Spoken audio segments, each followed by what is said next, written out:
David Banner, physician, scientist, searching for a way to tap into the hidden strengths that all humans have. Then an accidental overdose of gamma radiation alters his body chemistry. And now when David Banner grows angry or outraged, a startling metamorphosis occurs. Hello everyone. Thanks so much for joining me here today as we get to talk about one of my favorite subjects, comic books. My name is Jose. I love comic books. I love talking about them. I love sharing them with you. Feel free to follow me on social media if you would like. Links are in the description below. I've also posted a link to the Marvel fan page with this story. It's got plot synopsis and character bios and the like. So we are going to be looking at The Incredible Hulk, number 336. From 1987, and the Hulk takes on X Factor. McFarlane is still not doing the covers, but he eventually does. I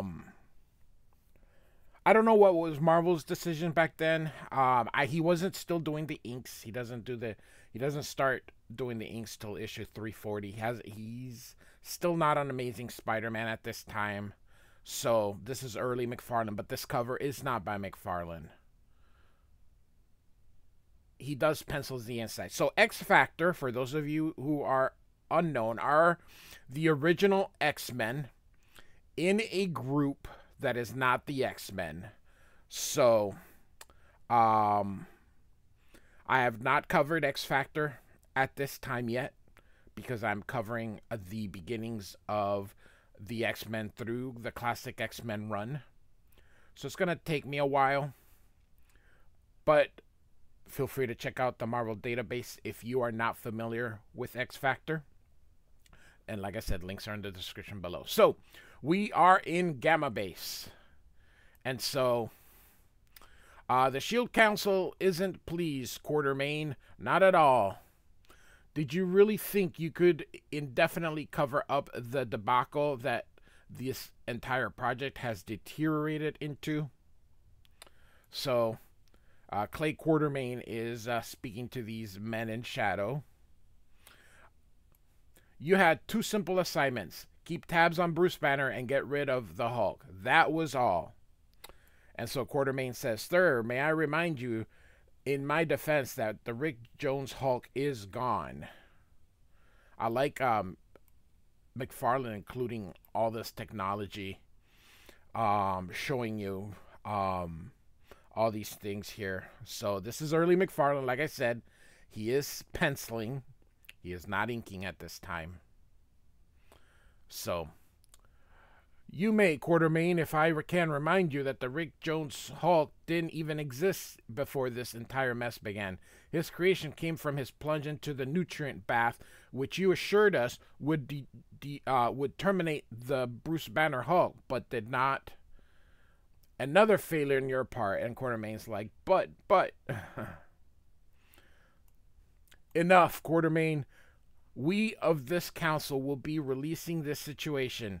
It is becoming clear, however, that that Bruce Banner is at this point becoming expendable.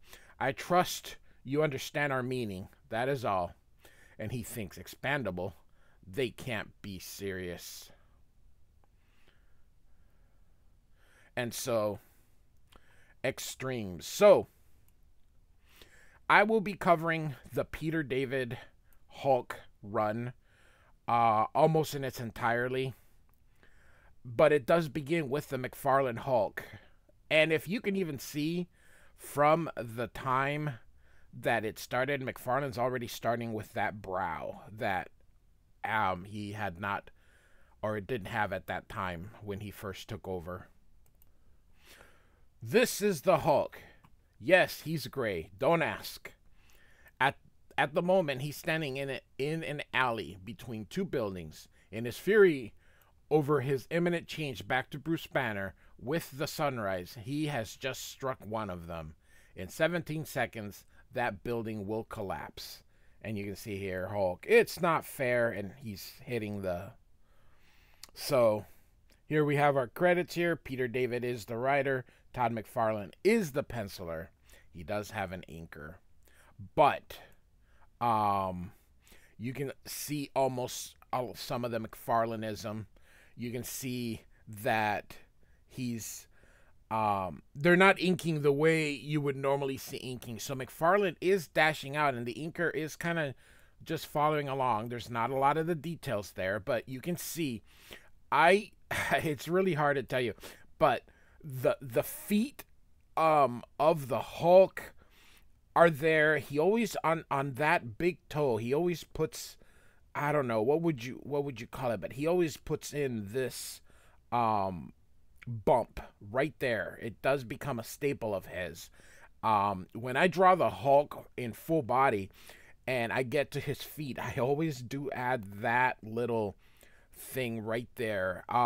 So the McFarlaneisms are there. You can see it on the cloth. So he's starting to try to break out. Also, you see a lot of detail that perhaps nowadays you don't necessarily see him doing. And I mean, when I meant details, I meant the details like showing you the building, the setting, the whole shebang. Although to he doesn't draw that much anymore. You know, he's got that toy empire of his, and apparently that takes precedence over drawing. So, all right, so then we begin that countdown. And Hulk says, I should be the Hulk all the time. I'm the strong one. Why do I have to turn into, and you know, the countdown goes at 12, into 11. Banner, I'm Bruce Banner again, 10. So, like I said, you're starting to see some McFarlaneisms even in his pencils here. And I'm not abandoned on a mountaintop or in a desert. My luck's finally changing. And you can see the building rumbling and the people here. It's an earthquake or something. Run. So everybody's getting out of the building. And he is hit. And they're like, I don't believe it. 7, 6, 5, 4, and I'm not screwing it up. And he's grabbing Banner and picks him up. Good thing he weighs almost nothing. From the sounds of that building next to me, next door isn't going to last much. 0, and then you can see the building collapsing. Well, there goes the neighborhood, says this guy. Destruction is something that will be associated with Todd McFarlane. He does a very good job with it. So I like how he gives the guy a little bit of a belly here. He's breathing evenly. Must not have creased his skull. Good thing. He won't be worth a cent dead, I bet. Nah. Not it. It has to be a mutant. Nothing else could just change from being a gray monster into a 90-pound weakling. And I just know those mutant hunters in New York, X Factor, will want it. I've seen all their commercials. And they must pay some sort of finder's fee. 5, 10 thou? I bet they're loaded. And man, do I need the bucks. Should I call the cops first? Nah, they'll just grab the credit for catching him. Operator, he picks up the phone. It's funny, in the 80s, you actually had to dial 0 to get an operator. So, operator, I need the number for X Factor headquarters in New York. That's right, I said X Factor headquarters. So we got Iceman, Cyclops, and this is Jean Grey. Who I don't think is called Marvel Girl at the time. I think she's just, I don't know. But the colors of the uniforms kind of follow what they were in the original X-Men when they first got not the uniform, but when they got their own separate ones. So they didn't all look like classmates. So okay, I'm ready. Are you sure, Bobby? Maybe it's a little too soon. So real quick on Iceman. He was involved in Thor. We have not covered that. I am covering Walter Simonson's run. We will get to what happened to Iceman in the Thor. I just want to let you know that he was in Asgard and is it Malekith? It could be. I don't remember. I'll get to that. perform some kind of experiment on him, and he just is having a hard time controlling his power. So, so Cyclops says, I'm certain Bobby is the best judge of his own readiness, Jean. And Iceman says, you got it, Scott. If I can't get my ice power under control, I'll be as reliable as Ivan Boskai. It must be someone from that time that I don't remember. I grew up in this time. I was probably 12, 13 years old when this came out. So, get ready, Genie. A nice, simple ice ball coming up now. And then he throws it. He goes, oh, no, that's no ice ball. That's a Buick. So the joke of the Buick is at that time. So the Buick does, the Buick's still around, but the Buick in the 60s, 70s, and 80s was a huge car. And they were just big. Now Buicks kind of look like every other car, but back in the day, the Buick was huge. So that's the joke. All right. So because you could have just said, you know, that's a Ford, that's a Chevy. No, the reason he says that's a Buick is just because of how big it is, because the Buicks were huge during the 80s. Jean Grey says, don't worry, Bobby. It's only your first try. It's nothing my telekinesis can't handle. Over to you, Cyclops. On it, Marvel Girl. Okay, so she is still called Marvel Girl. All right. Just have to raise my visor, and my force beam will do the rest. Jean's right, Iceman. All you need is time to get your powers back under control. So, this is Skids. She was a mutant that they took in. As to, real quick on X Factor, again, I encourage you to go to that link. They were posing as mutant hunters for taking them in. Okay, so they portrayed that they were mutant hunters, but it was, like I said, to take them in and teach them, kind of like to start. At this time, Professor X was not with the X-Men. He was over with the Shi'ar. So the X-Men were too busy being superheroes to raise, to educate. Magneto was the head of. It's complicated. Magneto was the head of the Xavier School, and the guys at X Factor didn't trust him because, of course, Magneto was a villain, or they thought he was a villain, but then he wasn't a villain at that time. But then he, of course, pro wrestling and comic books are the same thing. Bad guy today, good guy tomorrow. So, and then back to bad guy, back to good guy. So, that's what X Factor was supposed to be. So, all right. So here comes Skids and say, guys, the ready light's still blinking out there, but this is kind of important. Is it safe? Sure, Skids, we have some falling moisture, but it's otherwise okay. I hadn't heard of any precipitation predictions about rain indoors. Good old force field, better than an umbrella. So that was her mutant power. She could get a force field around herself. What's so important, Skids? I checked out that call like you asked, psych. The one from Dick Terrence out in Sparta, Illinois. Wire service reported. I cannot believe we still had wire service in the 80s. But there was no internet. There was no email. So, wire services reported that a building really did collapse out there, just like Terrence said. No reason was given, and there was no mention of a green monster, at least in official reports. And Jean Grey says, that doesn't mean anything, though. All right, Jean and I will check it out. And Iceman says, hey, wait, I'm coming too. There is there's two more people who are not kind of in this issue that are members of X Factor, and they are the Beast and Angel. So this adventure is just going to have the three of them, but the Beast is there. Also, I'm a huge fan of Peter David, and Peter David will eventually be the he's one of my favorite writers. He's probably my top 20, and he's really gonna find himself throughout the Hulk. So this is very early on, but Peter David does have a very good lengthy run on the Hulk, and I hope to get through all of them. It's gonna take a while, but all right. Bobby, you don't have to prove anything to us. It's not for you. I'm doing it for myself. I've got to get a hold of my ice powers again. It's my responsibility and no one else's.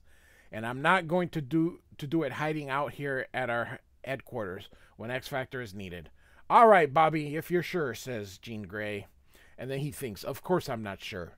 Of course I'm sure, he says. So, I like, you know, you could almost imagine what Todd McFarlane would be doing if he was inking this himself. So, we're back in Illinois, and Bruce Banner's kind of getting up. He goes, "This was extraordinary kind of you, Dick, pulling me in from that alley like that. Most people would have just left me lying there. I've been around. Very few have showed me the sort of kindness you have exhibited. Though he might not be so kind if he knew I was the Hulk," he thinks. And then he's thinking other stuff, like, I wish he'd stop saying that, like, things like that. He makes me feel like a first-class creep. I mean, mutants are supposed to be inhuman monsters. This guy's about as threatening as Woody Allen. For those of you who don't know who Woody Allen is, Google him. "There's some clothes on the chair for you. Coffee, Bruce? Any decaf? That's all I drink." Wuss. "Hey, me too. I hate that stuff that makes me nervous. Same here. Old habit." What the heck? The inhuman monsters. Caffeine is great. "Here you go, Bruce. By the way, what's your last name?" Ross. Bruce Ross." And so he sees the cup that says Cubs. "Cubs fan? A friend of mine, Rick, is a big Cubs fan too. You got a lot of friends?" he asks. "Friends, a wife, but things keep coming up, keeping us apart." "Geez, a wife. Any kids?" No children." And there's a knock on the door. And they're like, "Coming." It's X Factor, I knew it. And me feeling like a Judas. And you can see him tossing the... I know what he turned into, but for pity's sake, he's got a wife. Who am I to? And then it's a woman here named Melanie. He says, "Melanie, I thought, hi, hon." So Dick says, "Mel, this is a cousin of mine." And then she interrupts and says, "That's nice. Dick, can we talk too? Can we have a talk privately?" And Bruce is like, "I can leave if..." And Dick says, "No, you stay put. We'll walk around for a little bit. Then I'll be back. You get some rest." And then Bruce is like, "If you're sure. By the way, what town is this anyway?" And he says, Sparta, Illinois." And he thinks, well, that accounts for the Spartan living conditions. So...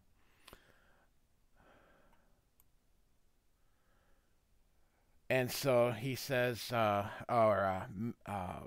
says, "Your cousin doesn't know what town he's in?" And Dick says, "He's very confused." "He's not the only one. Look, Dick, there's no good way to say this, but by the way, McFarlane is great at doing vertical panels. This is a trope of his, of him and Matt Wagner are the best at vertical panels that are out there. So, love the cat in the tree and this person trying to get him. "The test came back positive, didn't it?" "Uh-huh. So what do we do now?" And Dick says, "We get married is what? I mean, it's my kid too. It's my responsibility, right?" So, "Dick, you're so sweet, but how are we going to live? Our jobs at Sears don't pay near enough to support a family." Oh, Sears. "I got a few irons in the fire. Believe me, money won't be a problem at all. Now give me a hug, future Mrs. Terrence." So, And he ponders, well, that's it. I'm really committed to turning Bruce in. It's more than just me now. I've got a responsibility to Mel and to the baby, but I feel like a grade A creep. I'm turning somebody in for money. What does that make me? And then he's like, probably exactly how I feel. And so, back at the apartment. Yes, it's good to hear your voice too, Clay. And Clay says, we were getting a bit concerned about you, Bruce. After all, you went into town close to 2 weeks ago, and we haven't seen you since. But hey, no big deal. Where are you? Well, we'll come get you. Rick Jones, he's around. Sure, I'll get him if you want to. Anything for you, Bruce. And then Bruce says, something's wrong. Nothing I can put my finger in, but Clay sounds strained, almost as if, Rick, hello? And Rick's like, hey, if it isn't Robert Bruce Banner, how you doing, Bob? And then, look, he's being surrounded by SHIELD agents. Everything's fine here in beautiful New Mexico. They want you back, no questions asked. Sure, I'm sure, Bob. I mean, it's not like I got 5 scowling SHIELD agents surrounding me or nothing, he says. All right. Rick never calls me Bob, always Bruce or Doc. He's trying to warn me, tell me something's wrong. He's trying to tell me not to come back, but how can I not come back? Bruce, Clay Quarterman here again. Look, you must have missed my earlier questions. Just where are you? I'm not quite sure, Clay, but my best guess is Seattle, Washington, he says. Can't believe even in the 1980s they can't trace the call, but... So we are in the St. Louis airport, and X Factor has this huge airplane. Never ask how you get your money. Now, I know Warren Worthington, who is the angel, is kind of springing for all this, but still, that's a ton. And they're like, wow, that plane, it's a bowling alley. Yeah, doofus, that's X Factor, the mutant hunters. Gonna kick some mutant tail, I betcha. You hear that, Scott? That stuff really burns me. And Cyclops is like, it's all part of the cover, Bobby. We knew that going in. And so we're going to get a bit of a kind of what X Factor is and all that stuff. So, yeah, well, now we're in it. It's really starting to get to me, this whole X Factor gig. We come on like Nazis, like mutants are the disease and we're the cure, to quote Sly, meaning Sly is Sylvester Stallone. I think the harm we're doing far outweighs the good. And so I kind of have to agree with Bobby, Scott. Sure, we've helped kids like Skids and Boom Boom, but at what cost? I hear what you're saying. I hate to admit it, but I've been thinking about it myself. But how can we change now? Easy, by coming across as a helpful organization rather than a bunch of tough guys. Yeah, make it clear that the mutants are not the threats, just misguided. Again, vertical panels. Like it here. Right, exactly. And we're going to guide them as... As it is, people think any mutant we find are immediately executed. It'll work, Scott. Let's just try a softer, more easygoing approach. Ditch the whole stormtrooper attitude. All right, people, we'll give it a try. How bad could it be? And they arrive at Sparta. Honey, I'm home. Just kidding. Bruce, hey, I brought some stuff for dinner. Hope you're hungry. And then he realized, oh, no, he's gone.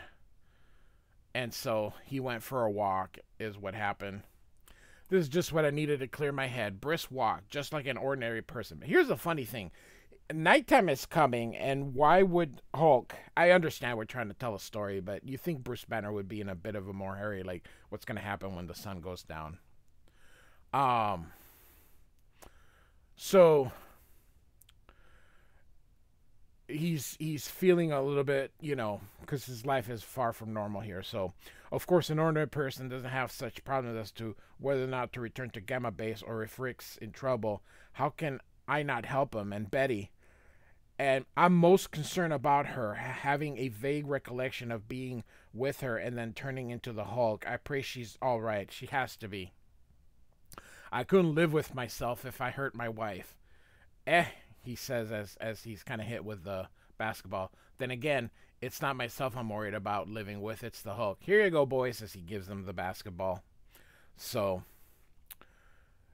he kind of ponders some more. We're not going to read all that, but I love the McFarlane esque panel as he's, like I said, he's trying to find his own way here. And there's a knock, and he's like, oh, he's back. Attention, Sears employees, and Kenmore. So, hey, you gave me a real scare, he says, thinking it's Bruce. Did we? We're sorry. Hi, we're X Factor. We were hoping we could chat with you and the fellow you believe is a mutant. Oh, yeah, but first, let's talk price, he says. I'm afraid I don't understand, Mr. Terrence. You know, price, my finder's fee, my cut. Oh, for pities. We're talking about people here, Mr. Terrence. You can't barter for someone's life. Oh, man. Why can't we be ditch diggers or something, says Iceman. Love that. Looking up, like, desperation. If there is a mutant in there, he's probably scared, frightened. We want to help him, not buy him. Have some human compassion, Mr. Terrence. Yeah, I got compassion, but there's something I don't have. And what would that be, says Jean Grey as she kind of barters in. And so, I don't believe this. You just let him wander off? He needs our help. Think, where could he be? I don't know, anywhere. I'm sorry, I started this, okay? And Iceman is like, all right. He's gonna walk out. All this distance for nothing still. I hate to admit it, but part of me is relieved. Despite what I said to Gina Scott earlier, the thought of using my ice power gives me chills. Wish I at least knew somebody in this burg, then this thing wouldn't be a total waste. Hey, wait a minute, is that? No. And then he's like, yeah. And so, hey, Dr. Banner. And then Bruce turns around here. That's what this is. Oh, no, the uniform's different, but it's got to be S.H.I.E.L.D. They traced the call somehow. And he takes off running. And so I can't let them take me back, not until I get all this straightened out in my mind. Hey, wait, come back. Bobby, what is it? Bruce Banner, I swear it was. And then Dick says, yeah, Bruce, that's him. It has to be the guy. But you said he was gray. The Hulk is green. How? Look, we got to get this sorted out, but the only way to do it is to catch up with Banner. And so, suddenly, Dick is like in thing. He's like, whoa, what's happening? And Jean Grey says, my TK, meaning telekinetic power, is keeping our bounty hunter off our backs. Now burn rubber, Scott. And so Bruce jumps ahead of a train. The passenger van follow me. It has to be then. I'm lucky. If they came in full force, they'd have me. Still, as it is, I'm hardly in the clear. Only chance, dangerous as it is. And so he gets past the train. I did it. The train. It looks like he already passed the train, but he must be going the other way. Okay. I did it. The train. Deafening. It's pounding in my head. No, it's not the train. Good Lord. I lost track of time. It's, and they're like, ridiculous, Scott. If the man is that desperate to avoid talking to us, leave him be. After all, we've been hounded enough in our life not to do it to someone else. I read he was separated from the Hulk, so Banner himself isn't a threat anymore. I still think there's something wrong, but if you're certain, never been more. Besides, we probably couldn't even find him. Our mutant tracking equipment won't pick him up, and visually, we'll never spot him. The sun's just set. And so, Scott, the train, something pulled it off the track. And they're like, so we got to look at it over here, even though we can see. No, it can't be. It's, and then trouble. Love these. You can see, I mean, the McFarlaneisms are starting to. Big trouble, you morons, the biggest, says Hulk. So you're from S.H.I.E.L.D., huh? Out, people. Out of the van, move. Well, shield yourself from this. Thanks for the telekinetic hustle, Genie. Man, that rental car people will be ticked. One warning, S.H.I.E.L.D. You're lucky. I usually don't give warnings, but I'm in a good mood. And Jean Grey says, he's leaping away. And was that creature really the Hulk? I'm not sure, but whatever he is, we have to stop him. And so Scott uses his optic blast and hit him, and he falls down. Love the fact that it's not a full moon. So, great. We try going in as laid back X Factor to wind up having to fall back on the exterminators bit. Exterminators are the opposite of they're the enemies of X Factor, even though they're the same friggin' people. No choice, Bobby. We have to get him out of the building before he hurts someone. Well, well, Banner was wrong. You're not S.H.I.E.L.D. You're the X-Men. And so Scott says, we're not the X-Men anymore. We're exterminators. We all changed, don't we, Hulk? Yeah, X-Men exterminators. Well, it really doesn't matter, because now you'll be in. He grabs the wall. Extinct. And Cyclops hits him again with the optic blast. Iceman, Marvel Girl, I'll keep him off balance. Outflank him. We have to contain him. And Hulk is like, contain me, ha! He's throwing machines around like missiles. Fall back, says Iceman. Iceman, buy us some time. Don't worry. An ice wall should. Holy cow, it's twice as thick. When'll I get it under control? Don't knock it, Iceman. I know, but the ground's trembly, and so it's a roller from the printing press. Scatter. I can't stop it, but I can slow it down some. This is insane. He's absolutely vicious, says Marvel Girl. So Cyclops says, Marvel Girl, are you okay? And her nose is bleeding. She's like, nosebleed. Happens when I push myself. All right, so Cyclops hits him again with the optic blast. Whoa, caught him mid-leap. Lucky. But our luck won't last long. And so, where'd he go? Don't say we split up and look for Sam Psych. I'm not ready for that, says Iceman. And the Hulk's above, watching them. You ready for this? As he jumps down. Come on, make your move already. I don't have all night. Bah, I figure you'd freeze. And knocks Iceman out. But you, girlie, you're the dangerous one. You got a power I can't see. I don't know how strong you are, so let's find out. And so, that's all you do? Wave your hands and scrunk your face? Well, wish away. I'm sorry. I don't wish away, useless.